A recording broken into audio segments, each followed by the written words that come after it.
A lot has changed in the NBA playoffs after just a week. Who do we think are the new frontrunners to win it all? How did Caitlin Clark do in her WNBA debut? And we have a lot of things to say about Harrison Butker. That's next on this week's episode of The Fumble.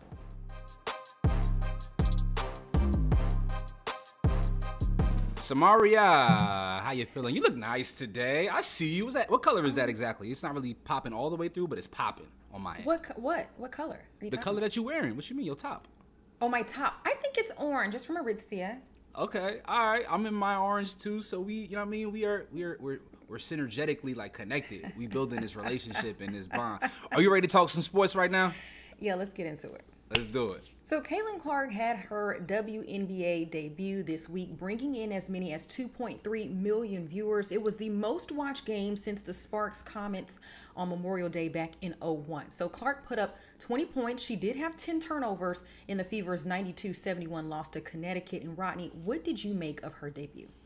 Man, she got treated like Lonzo Ball in his first NBA game. I don't know if you can recall, like, the fanfare that arrived with Lonzo Ball, especially from Pat Bev, and he was picking him up full court, and I feel like Caitlin got a lot of that same energy. They were blitzing her off the high pick and roll.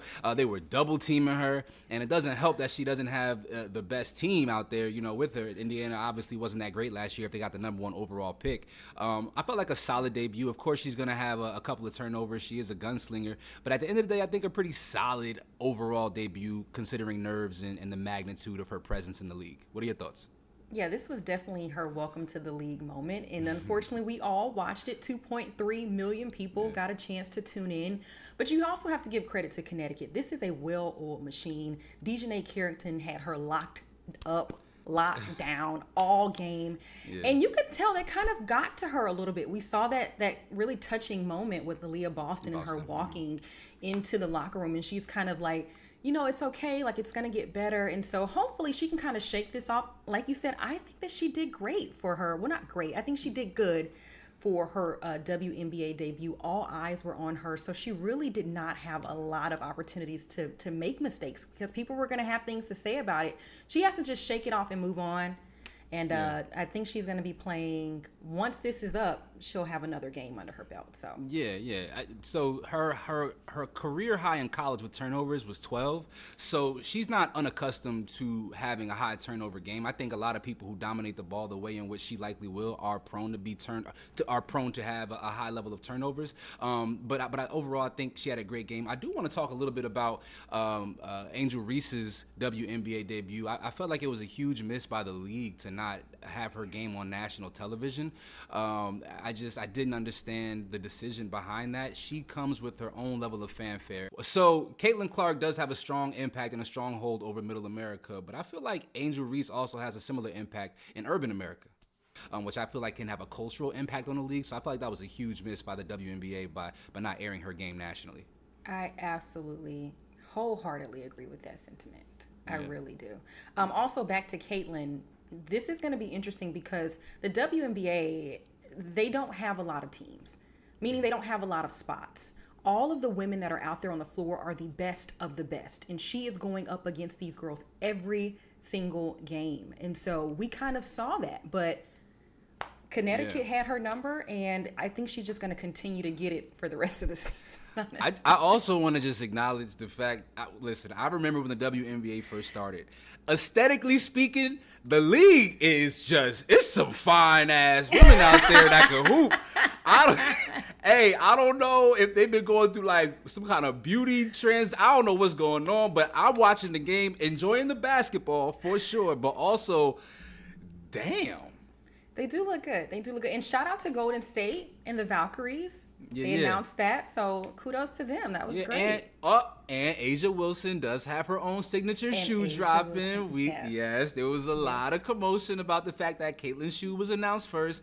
It was always in the works with A'ja Wilson, so I'm good to see that the sisters are also getting their signature shoes. Much deserved. Let us know your thoughts on Caitlin Clark's first WNBA game. Was it a hit or a miss? My, how things have changed, Samaria, just 1 week later in the NBA playoff picture. Now, by the time this show drops, the Nuggets may have already eliminated the Wolves after being down 0-2 just a week ago. And the Knicks, despite losing even another starter, are on the brink of eliminating the Pacers, while the Mavs are one game away from finishing off the number 1 seed OKC Thunder. And the Celtics were handed yet another soft playoff series win. Samaria, a week later, who is your current frontrunner to win the NBA championship? You know, I'm going to have to go to the Denver Nuggets because whatever happened, I don't know if it's some superstition. I don't know what has happened, but they figured it out.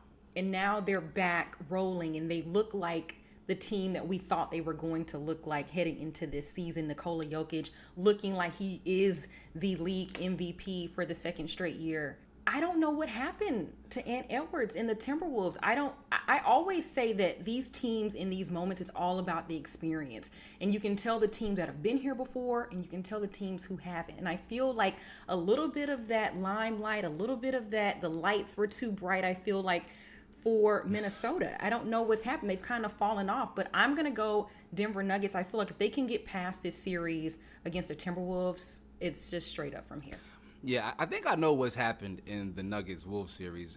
Rudy Gobert is a bum, and I think it needs to be acknowledged. Listen, you cannot be the defensive player of the year and not even slow a little, and not slow down Joker even a little bit. Like, you have to be able to impact the side of the court that you are awarded as the best player in the league in. Offensively, what Denver is doing is they're doubling Ant Edwards right up top, and they're making Rudy Gobert the valve, meaning he's getting the ball in the middle of the paint and being forced to make decisions with the basketball.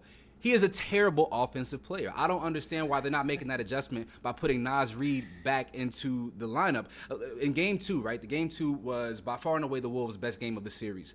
Rudy Gobert did not play. Right? Like, he flat out did not play. And I'm sick of this guy winning Defensive Player of the Year awards. He's never deserving. He is not the most impactful defensive player in the league. He's not even the most impactful defensive player on his team. And it's really frustrating for me to see the Wolves sticking by him as if, you know, he's some godsend. That's how I had to get that off by Rudy Gobert. As far as who I think is the favorites right now to win the championship, I would say Denver, but I'm going to push back and say maybe the Dallas Mavericks. Okay, I'm really liking the way that Kyrie is not just scoring the basketball, but impacting winning in a multitude of ways, defensively, assisting the ball, strips, blocks. He's just doing everything across the board, including, of course, being the fantastic offensive player that he is. I think that Luka is actually somebody who can match up with Joker in terms of statistics, right? Mm-hmm. And I think that the Mavs actually have a legitimate chance at beating the Denver Nuggets. I can see that because they definitely have surprised me in the way that they've competed against OKC. I was not expecting it to be as lopsided as it's been in some of these matchups. Yeah, I thought OKC would have been more dominant, I think. Okay, let's go to the East, though. Mm-hmm. Who do you have coming out of the East, the Knicks or the Celtics? It's Boston. And I you know what's crazy? I think that Boston is in for a rude awakening once they get into the NBA Finals. I feel like they've had such a cakewalk to this point. They're playing teams who are decimated by injury. And while they themselves are missing Porzingis, they're not really competing against teams with a high motor right now, right? And so I just feel like ultimately they're gonna waltz into the finals, and I think they're gonna get blown out once they enter the finals. Whoever they play, whether it's the Mavs, the Nuggets, or the Wolves. Y'all let us know what you think below in the comments. So this week, the NFL released the schedules for the 2024 season, which means that teams unveiled their schedules in fun, creative, and sometimes shady ways. And before we get to that, Rodney, who do you feel has the toughest schedules coming out of the gate? The only game I'm actually really investing in is that Eagles-Packers matchup in Week 2 out in Brazil. From a journalistic standpoint, I just feel like it's very important for us to have boots on the ground out there. We need to make sure that we are receiving and amplifying the vibes and energy of a game being played out in Brazil. First time the NFL has been there, and I think it's going to be, journalistically speaking, a place of much integrity. Yeah, I do love those international matchups. Like, London sounds really fun. It ain't Brazil. Let me tell you that right now. Okay. It ain't Brazil. Well, I'm going to have to go Atlanta Falcons. I feel like this team just cannot catch a break. They have the Steelers, the Eagles, and then the Chiefs right out of the gate. I've seen them go 0-3. They're going to have to figure out what Kirk Cousins is going to do. But I'm just like, those are three really tough matchups to start the season. Is Kirk anticipated to be back for Week 1 of the season? I would hope so. Okay. I would hope so.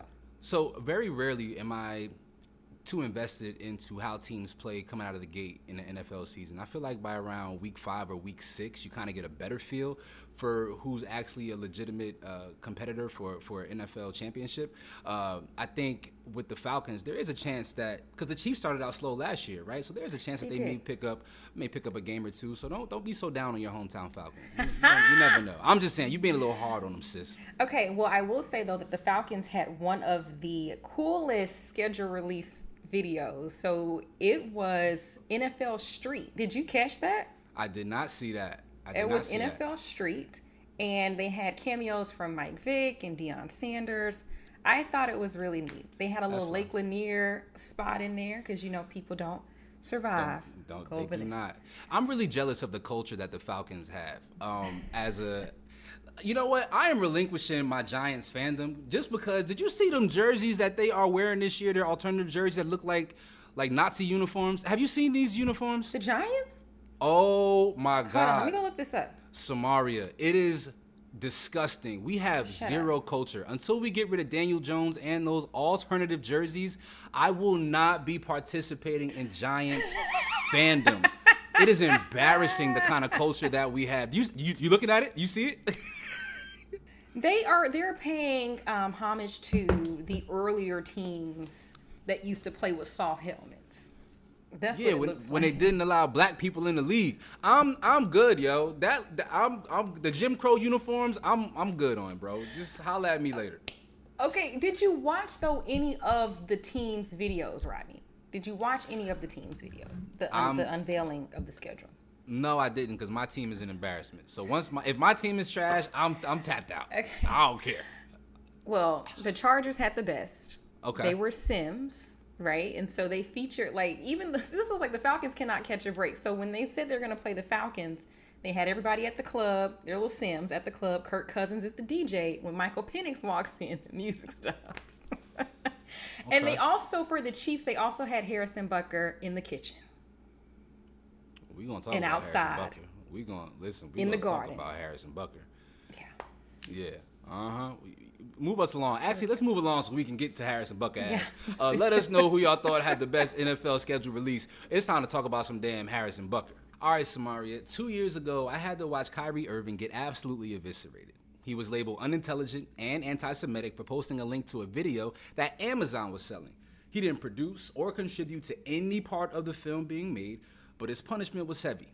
He had to pay a mandatory $500K donation to the Anti-Defamation League, which is a Jewish advocacy group. He also had sensitivity training, anti-Semitic training, an indefinite suspension that cost him 8 games total and a forfeiture of his salary. And lastly, he was also required to meet with Jewish leaders from the Brooklyn community. Now, this was all for posting a link to a movie. So my question is, what is the punishment for the hat trick that Harrison Butker pulled off in his commencement speech at Benedictine College by offending women, the LGBTQ plus community, as well as the Jewish community?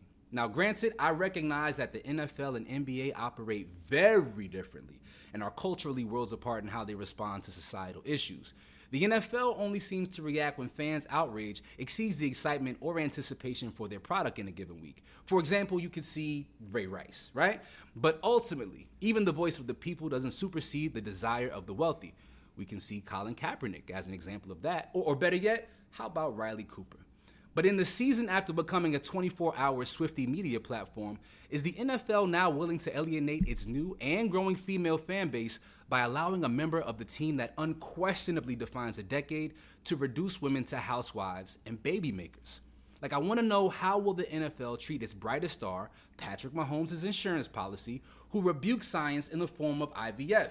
That is a procedure that allows women to actualize their journey into motherhood. That journey, of course, being one that Harrison says is their sole purpose.